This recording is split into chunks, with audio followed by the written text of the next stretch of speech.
Hello guys, and welcome to another Spore creation video. And for today's creation, we're going to be making an Alpha Light Fury from How to Train Your Dragon. This is of course an entirely made up concept. While the Light Fury is a confirmed extra character species whatever in the third movie, the whole Alpha thing was an entirely made up thing on my part. Probably not original, I mean this interpretation of course. And the reason why I had this idea was, I always found Toothless's alpha form in the second movie to be really cool, just so unexpectedly over the top in a fantastic way, and it really struck me as a huge surprise.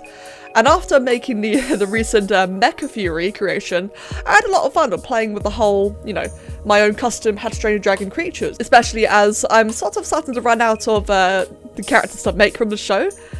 I've got lots of species left to make, but I quite like making more familiar ones every now and then, hence the Light Fury, especially again with all the hype for the new movie and the lack of announcements making it quite tricky to make anything more.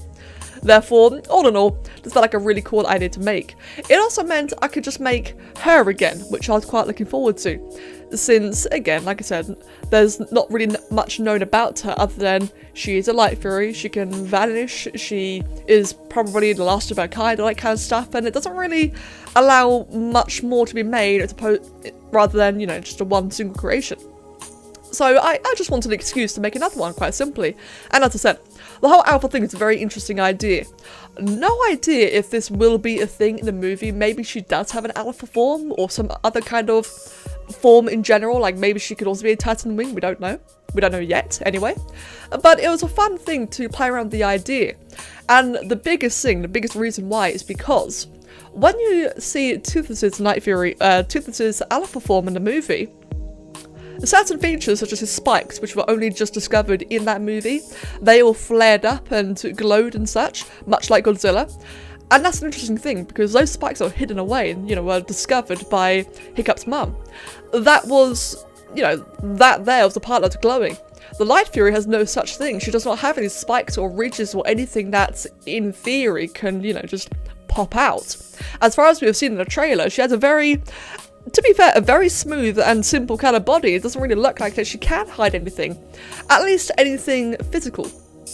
So my thought here was that, as opposed to having the extra ridges and spikes glowing like Toothless did, I actually thought to myself, what if instead she actually had markings glowing? Because my interpretation of the Light Fury in the trailer is that she's very mystical. She seems very magical, especially in the fact that she can disappear. I mean, I don't think any other dragon can do that. They can camouflage, but not what look like teleporting.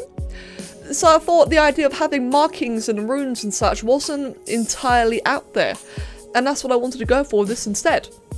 I kept the typical thing, such as the eyes glow. Well, actually, I don't think Toothless's eyes did glow when he was at alpha form, but that's an idea that I had for this one regardless.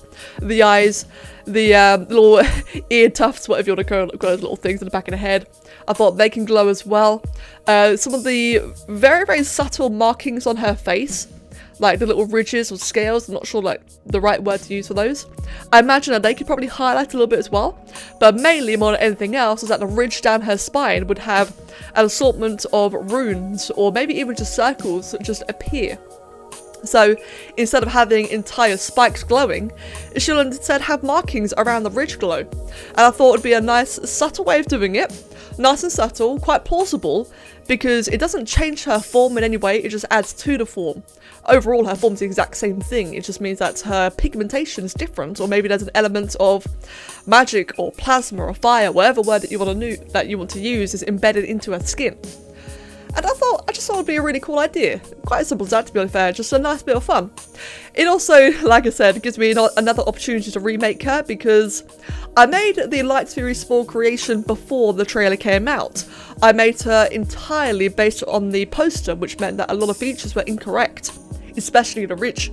That ridge just was not there in the poster.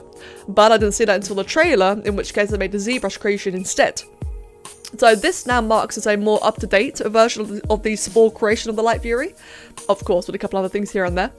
And it also meant as another nice opportunity to experiment around with the new sphere parts. That way I can add, you know, like a little bit more definition here and there, a little bit more curvature. It kind of was a bit hit and miss in my opinion. Some parts worked really well, like the ridges and the ear tuft things. The ears, I'll just call it the ears. Things like the ears, you know, came out really, really well, but then things like a bit of the muscles around the front, around the biceps and chest seemed a little bit off, but hey, that's the fun part about using new mods. You get to experiment and see what works.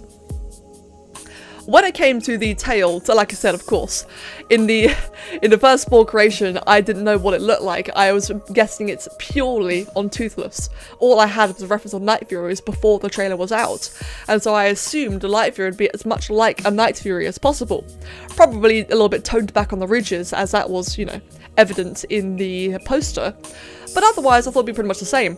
And that includes certain features like the tail, like the little, I'm not sure what you'd call it, little webby wing-like things that on the base of the tail. I'm really not sure the technical word for that, but you know what I mean. And again, means a very nice opportunity to explore between the sphere parts and the feathers, have those all merged together and have quite a nice little texture. And otherwise, yeah, just pretty much refine the creation with a really nice and interesting twist. In the end, when it came to all the glowing effects, so Toothless, being the Black Night Fury with the blue glows, that suited him very well. He had green eyes, but a blue glow, so the glow clearly had nothing to do with his eyes. And when he shoots his plasma ability, that's purple, so again, nothing to do with his breath, so he just happened to glow blue. So with that in mind, I decided that for the Light Fury, the colour of their glows did not have to be similar to the breath or to the eyes. So I retained her blue eyes, although I did give her a pink iris in the end. And the breath, I mean, it's Spore, I can't do anything about the breath, so we just have to use our imagination for that part. But when it came to the glowing, I actually thought purple would be the most suitable. Now, purple is indeed the same colour as the plasma, but that wasn't really the reason why I went for purple. I just felt like it would complement the white better. I have seen some people, of course, you know, a lot of people thought about the Alpha Light Fury, thought about the idea and how it could work. And I did see some people say that maybe it could be green, which I personally disagree with, only because I feel like colours like blue and purple, occasionally red, are much more mystical kind of colours, in my opinion.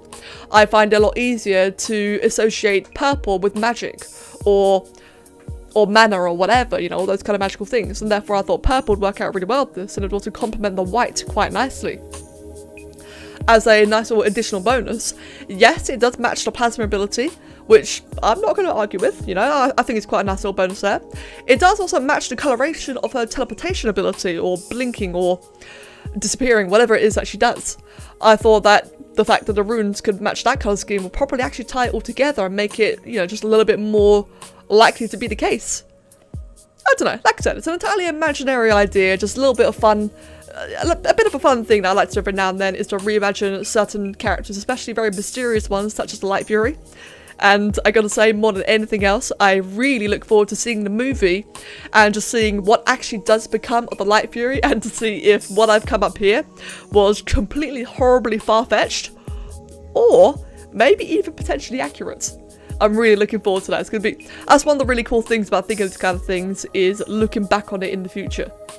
And thus, in the end, we have our majestic Light Fury. I really did try to tone down the colours and textures a lot on this one compared to my previous one.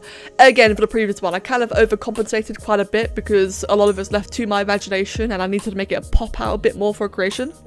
For this one, I did keep it as white as possible, minus the pink and potentially purple markings. The animations are unfortunately terrible, but that's just Spore, unfortunately. You know, you win some, you lose some.